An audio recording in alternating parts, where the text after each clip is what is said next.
Dear learners, how are you? I hope everyone's fine. I'm also fine by the mercy of Almighty. Today, this is Moshir Rahman Khan from MR English Method.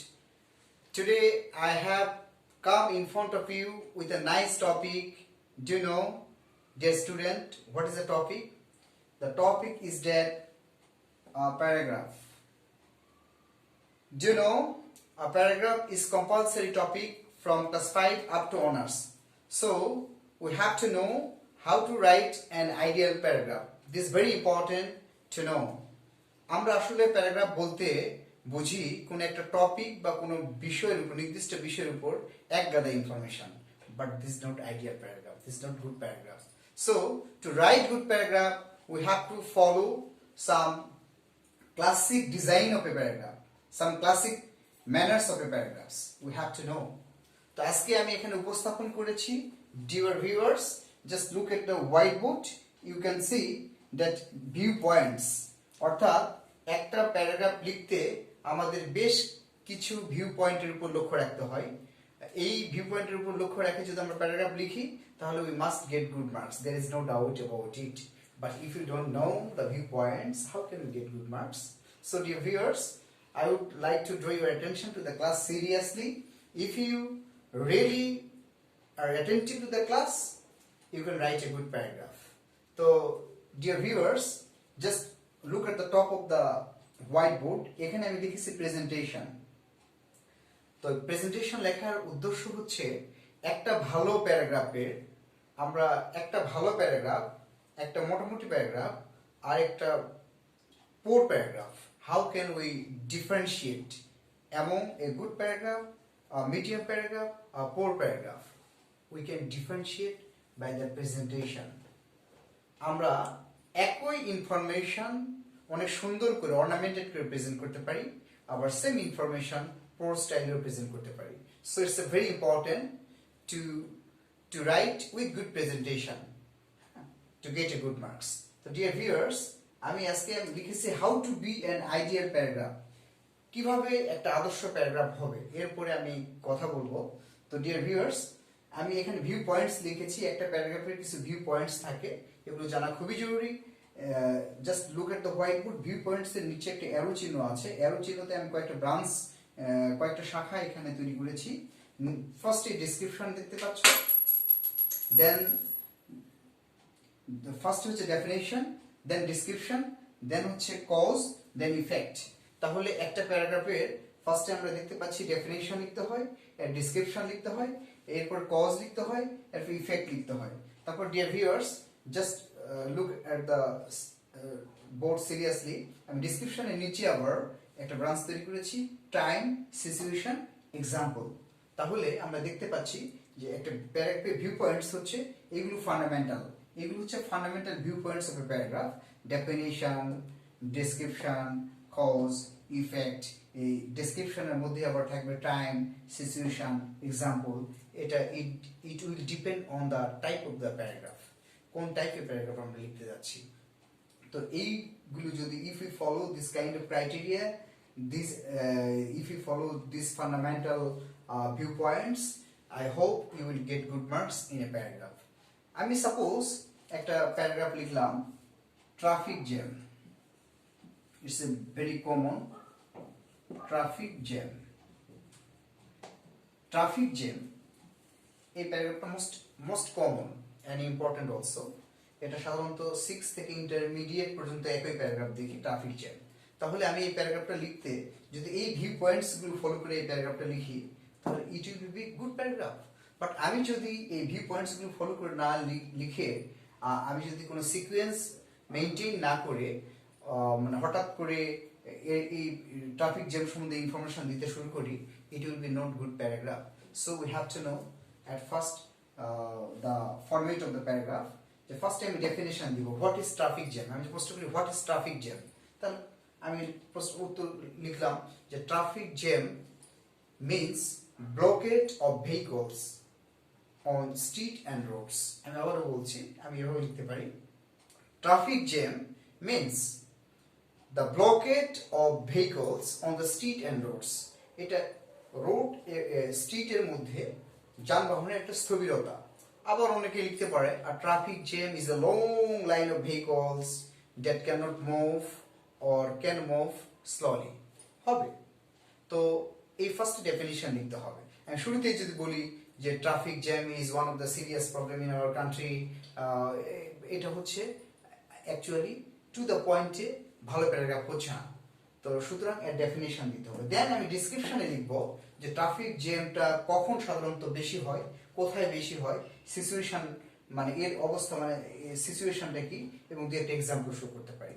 দেন হচ্ছে traffic জ্যামের কারণে আমাদের কি হয়, আমরা সেটা cause মানে cause হিসেবে লিখতে পারি যে it makes our daily lives difficult. Traffic জ্যামের ফলে আমাদের প্রতিদিনের জীবন আমাদের জটিল থেকে জটিলতর হয়, মানে ইট কিলস আওয়ার ভ্যালুয়েবল টাইম, এটা হচ্ছে আমাদের মূল্যবান সময় নষ্ট করে। হ্যাঁ, এটা কজ হিসেবে আমরা লিখতে পারি। ইফেক্টটা কি? ইফেক্টটা হচ্ছে আমাদের যে আমরা যেই মানে এই ট্রাফিক জ্যামের ফলে আমরা যেভাবে হ্যাম্পার্ড হই সেটা আমরা ইফেক্ট হিসেবে লিখতে পারি। তো দেন হচ্ছে আমরা কি করলাম, সলিউশন দিলাম।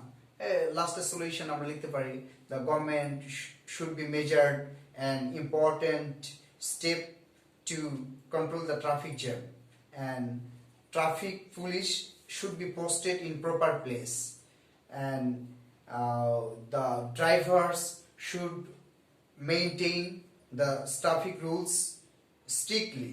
তো এইগুলো হচ্ছে আমরা মানে how to stop traffic jam, how to control traffic jam, এগুলো বললাম।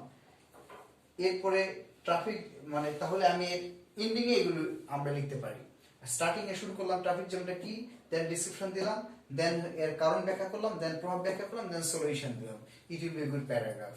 তো এরকম যদি আবার আমি বলি যে bus stand or railway station, what is railway station, আমি একটা ডেফিনিশন দিতে পারি যে railway station is a place where different kind of train or various types of train stop and start, আমরা বলতে পারি। আবার আরেকজন যদি লিখে যে railway station is a place where various types of people gather here, হয়, বাট আগেরটা previous one standard, then next one. তো এরকম আমরা মানে প্রেজেন্টেশন যার যত বেশি ভালো হবে সে তত বেশি মার্কস পাবে। Dear viewers or dear learners, আপনাদের উদ্দেশ্যে আমি 1 মিনিটে একটা প্রেজেন্টেশনের একটা এক্সাম্পল আমি শো করছি যেটা আমি নিজে ফেস করেছি। আমি আমার মানে 10 থেকে 15 জন স্টুডেন্ট আমি কিছুদিন আগে বেসে পড়াচ্ছিলাম, তারা ইন্টারমিডিয়েটে পড়ে, সবগুলি এসএসসি তে ভালো রেজাল্ট করেছে, most of them got a plus. তো এর মধ্যে আমি তাদেরকে ডিফরেস্টেশন একটা প্যারাগ্রাফ লিখতে দিয়েছিলাম। আমি I am sharing the personal experience just to clear যে প্রেজেন্টেশন কেমন হলে আমরা ভালো মার্কস পাবো, আসলে প্রেজেন্টেশনের গুরুত্ব কি, এইটা বোঝানোর জন্য জাস্ট আমি এটা বলছি। আমার মানে I am sharing my personal experience in my teaching field. তো আমি পড়াচ্ছি ওদেরকে 10 থেকে 15 জন, 12 থেকে 15 জন হবে স্টুডেন্ট পড়াচ্ছিলাম। তো 4-5 জন খুবই ভালো ছিল। তো এর মধ্যে সবাই এভারেজ লিখেছে, 4-5 জন অনেক বেশি ভালো মানে ভালো করেছে। তো আমি একজনকে 10-এর মধ্যে আমি 9 দিয়েছি, একজনকে আমি দিয়েছি 9 দিয়েছি, সেকেন্ড জনকে দিয়েছি 8.5, থার্ড জনকে দিয়েছি 8, আর হচ্ছে একজনকে দিয়েছি 7.5। তাহলে আমি মার্কস দিয়েছি 9, 8.5, 8, 7.5। এই চারটে আমি র্যাঙ্কিং করছি, বাকিগুলো এভারেজ মার্কস পেয়েছে, 6, 7, 4, 5 এরকম পেয়েছে। তো এদের মধ্যে সবাই মোটামুটি লিখেছে, বাট যে 9 পেয়েছে তার প্রেজেন্টেশন অনেক ভালো ছিল, আর তুলনামূলক একটু পড়ছিল যে 8.5 পেয়েছে, তার চেয়ে একটু পড়ছিল যে 8 পেয়েছে, তার চেয়ে পড়ছিল যে 7.5 পেয়েছে। তো ওরা 4 জনেই দাঁড়িয়েছে, স্যার আমরা 4 জনই তো কোয়ান্টিটি সমান লিখেছি। তো স্যার ও হচ্ছে 9 পেলো, ও হচ্ছে 8.5 পেলো, ও 8 পেলো, আর আমি 7.5 পেলাম, স্যার কারণটা কি? তা আমি ওদেরকে বললাম, দেখো তোমরা 4 জন একটা বাসায় গিয়েছো, গিয়ে 4 জনই তোমরা পানি চেয়েছো। তো তোমাদেরকে মনে করো তোমরা 4 জন এর বাসায় বেড়াতে গিয়েছো, এ তোমাদেরকে 4 জনের হাতে 4 গ্লাস পানি দিয়েছে, তোমরা বাস পানি পান করলাম। তোমরা দেন বি বাসায় গিয়েছো, বি বাসায় গিয়ে তোমরা পানি চেয়েছো, তো তোমাদেরকে ডিরেক্ট হাতে গ্লাস না দিয়ে প্রত্যেকটা গ্লাসের নিচে একটা করে প্রিজ দিয়ে 4 প্রিজে 4টা গ্লাস পানি তোমাদের সামনে দিয়েছে। তো বি এভাবে প্রেজেন্ট করলো, তাহলে আমরা দেখতে পাচ্ছি এর চেয়ে বি প্রেজেন্টেশন ভালো। দেন তোমরা সি বাসায় গিয়েছো, সি তোমাদেরকে কি করলো, চারজনকেই সে ডাবল পিস দিল, তোমাদের সামনে নিচে একটা পিস উপরে একটা, প্রত্যেকটা ক্লাসের নিচে একটা পিস উপরে একটা পিস, চারটা ক্লাসই তোমাদের সামনে দিয়েছে। তাহলে আমরা দেখতে পাচ্ছি সি এর প্রেজেন্টেশন ভালো, সে কোনো জার্ম জীবাণু যেন না পড়ে, কোনো ডাস্ট যেন না পড়ে, তোমরা পানি একটু পরেও পান করতে পারো, দ্যাটস ওয়াই তোমাদেরকে এভাবে প্রেজেন্ট করেছে। তাহলে ফার্স্ট হচ্ছে সেকেন্ড প্রেজেন্টেশন ভালো, সেকেন্ড হচ্ছে থার্ড প্রেজেন্টেশন ভালো।